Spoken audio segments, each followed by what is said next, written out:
Mostly ఆడవాళ్ళంటే ఇంట్లో వంట చేయడం వరకే అని అనుకుంటూ ఉంటారు. ఇప్పటికి కూడా అంతే ఉంది కొన్ని కొన్ని చోట్ల. కానీ ఆడవాళ్ళ మీద కూడా ఫైనాన్షియల్‌గా డిపెండ్ అయ్యే వాళ్ళు ఉంటారు. అంటే పిల్లలు ఇలా హస్బెండ్ డిపెండ్ అయ్యే అవకాశం ఉందంటారు. నువ్వు చెప్పేది పాత రోజు. హ్మ్. ఇప్పుడు మహిళలు కూడా చదువుకుంటున్నారు. ఇంకా చెప్పాలంటే పురుషుల కంటే మహిళలే ఎక్కువ చదువుతున్నారు. ఇప్పుడు పాలిసీస్ చూసుకున్నా గానీ ఎక్కువ మెన్సే తీసుకుంటారు. మెన్స్‌కే బెనిఫిట్స్ ఎక్కువ కూడా ఉంటాయి.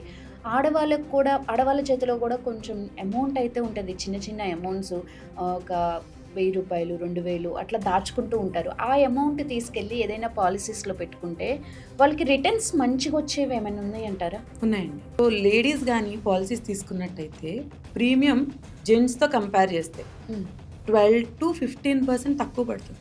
ఇంకా తక్కువ పడతది. తక్కువ పడుతుంది ఓకే. ఎందుకంటే they are encouraging okay. Women to take policies.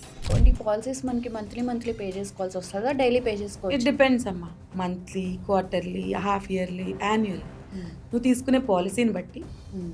Agents ఉంటారు, ఓకే. వాళ్ళు ఎక్స్ప్లెయిన్ చేస్తారు. Hi madam. Hi Ramya. Mostly ఆడవాళ్ళంటే ఇంట్లో వంట చేయడం వరకే అని అనుకుంటూ ఉంటారు. ఇప్పటికి కూడా అంతే ఉంది కొన్ని కొన్ని చోట్ల. కానీ ఆడవాళ్ళ మీద కూడా ఫైనాన్షియల్‌గా డిపెండ్ అయ్యే వాళ్ళు ఉంటారు. అంటే పిల్లలు ఇలా హస్బెండ్ డిపెండ్ అయ్యే అవకాశం ఉందంటారు. ఉందమ్మా. నువ్వు చెప్పేది పాత రోజు. హ్మ్. ఇప్పుడు మహిళలు కూడా చదువుకుంటున్నారు. ఇంకా చెప్పాలంటే పురుషుల కంటే మహిళలే ఎక్కువ చదువుతున్నారు. అవును. సో వాళ్ళు ఏదైనా చేయగలరు. ఫినాన్షియల్గా కూడా ఇప్పుడు వాళ్ళు డిపెండెంట్స్ కాదు. ఎవ్వరు ఊరికే వంట చేసి ఇంట్లో కూర్చోట్లే. ఇంట్లో ఉన్నా కూడా ఏదో ఒకటి చేసి సంపాదిద్దామని తాపత్రయపడుతున్నారు. ఓకే. దానికి ఎగ్జాంపుల్ మన వీడియోస్కి రెస్పాన్సే. ఓకే. మన ఫస్ట్ వీడియో మనం చేసింది ఆల్మోస్ట్ 80-90Kకి వెళ్ళిపోయింది. అవును. బికాజ్ చేద్దాం అనుకున్న వాళ్ళు, చేస్తున్న వాళ్ళు దీన్ని ఒక ఆపర్చునిటీగా తీసుకుని చూశారు. హ్మ్. అలాగే రెగ్యులర్గా మనం సమాజంలో అబ్జర్వ్ చేస్తే ఖాళీగా ఎవరు ఉండడానికి ఇష్టపడట్లేదు. ఓకే. ఏదో జస్ట్ పిల్లలు పుట్టినప్పుడు 6 months 1 year బ్రేక్ తీసుకుంటున్నారేమో కానీ otherwise every one is earning.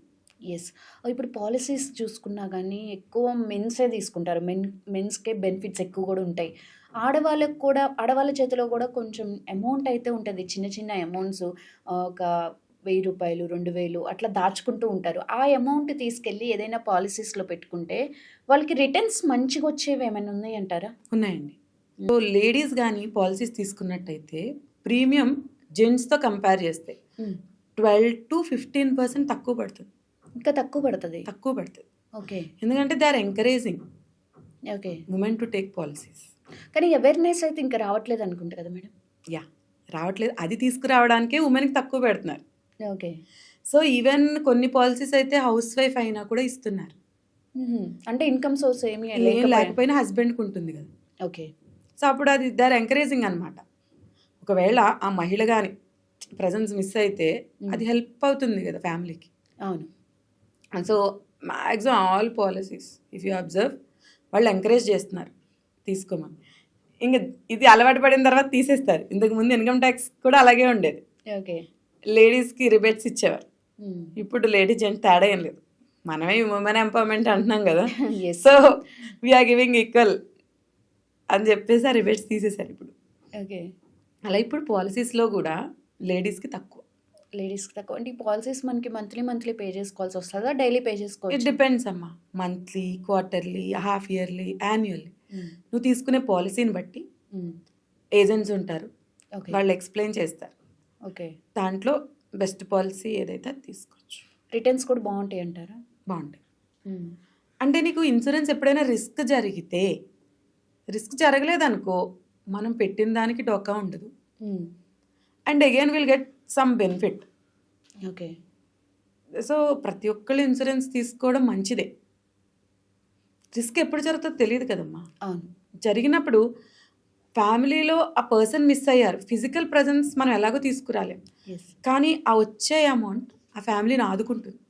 మీరు రీసెంట్‌గా టెర్మ్ పాలిసీ చెప్పారు. దాంట్లో ఏందంటే లక్షలు పే చేస్తే కోట్లు రిటర్న్ వస్తది అని చెప్పారు. మరి ఇన్సూరెన్స్‌లో ఎలా ఉంటదంటారు? ఇన్సూరెన్స్లో నువ్వు కట్టిన అమౌంటే రిస్క్ జరగకపోతే నీకు కొంత బెనిఫిట్తో ఇస్తారు. హ్మ్. ఒక 10 లక్షల పాలసీ తీసుకున్నాం అనుకో, దాన్ని ఎవ్రీ ఇయర్ ఒక 30,000 పే చేసుకుంటానని పెట్టుకుంటా. ఓకే. సో దగ్గర 33 years నేను పే చేయాలి. ఓకే. 10 lakhs. 10 లాక్స్. హ్మ్. అంటే ఫర్ ఎగ్జాంపుల్ నేను 27కి స్టార్ట్ చేశాను అనుకో ఉమ్, ఎర్నింగ్స్ 10 lakhs 60 years వచ్చే వరకు కట్టాలి. ఉమ్, నాకు మధ్యలో రూపాయి రాదు వెనక్కి. ఉమ్, కానీ ఇది నేను రిటైర్మెంట్ కోసం కడుతున్నా. ఓకే. మనకి మన తాతల్లాగా తండ్రుల్లాగా గవర్నమెంట్ జాబులు లేవు, పెన్షన్లు లేవు, అవును. రిటైర్మెంట్ ఫండ్ లేదు. సో మన ఫండ్ మనమే క్రియేట్ చేసుకోవాలి. ఎస్. సో మనకు 60 years వచ్చిన తర్వాత ఆ 10 lakhsకి ఆ పాలసీకి వచ్చే బెనిఫిట్స్ యాడ్ చేస్తారు. ఓకే. అంటే ప్రాఫిట్స్ యాడ్ చేసి ఆ అమౌంట్ ఇస్తారు. మైట్ బి 10 lakhs కడితే ఇంకొక 10 lakhs వస్తుంది, ఓకే. అంటే 20 lakhs వస్తుంది. రైట్. ఫర్ ఎగ్జాంపుల్ ఈ మధ్యలో ఎప్పుడైనా రిస్క్ జరిగిందనుకో మన ఫ్యామిలీకి 10 lakhs ఇచ్చేస్తారు, బెనిఫిట్ కూడా కల్పిస్తారు. మరో 10 lakhs కల్పిస్తారు బెనిఫిట్. అది తెలియదు బెనిఫిట్ Okay. ఎంత అంటే ఇప్పటి వరకు 10 వచ్చింది బట్టి ఇస్తారు. బట్ 10 ఉంటుంది. lakhs అయితే గ్యారంటీగా వస్తుంది, ఓకే. పాలసీ అమౌంట్ వచ్చేస్తుంది. రైట్. సో ఇది రిస్క్ ఎప్పుడు జరుగుతుందో తెలియదు కదా. ఎస్. కట్టిన 1-2 yearsలో జరగచ్చు, 5 yearsకి జరగచ్చు, 10 yearsకి జరగచ్చు. కానీ రిస్క్ జరిగినప్పుడు ఫ్యామిలీకి అదొక ఫండ్ లాగా ఉంటుంది. Okay. Right. Thank you madam. Thank you Ramya. So చూసారు కదా, ఆడవాళ్ళకు కూడా తక్కువ ప్రైజెస్లోనే మంచి మంచి పాలసీస్ అయితే అవైలబుల్లో ఉన్నాయి మార్కెట్లో. సో మీ దగ్గర ఉన్న చిన్న చిన్న అమౌంట్ కూడా సేవింగ్స్ లాగా కూడా దీన్ని ప్లాన్ చేసుకోవచ్చు. మీకు ఇలాంటి రిక్వైర్మెంట్ అంటే పాలసీస్లో ఎలాంటి డౌట్స్ ఉన్నా కానీ కింద కామెంట్ చేయండి. ఈ ఛానల్ని షేర్ చేసి లైక్ చేసి సబ్స్క్రైబ్ చేయండి.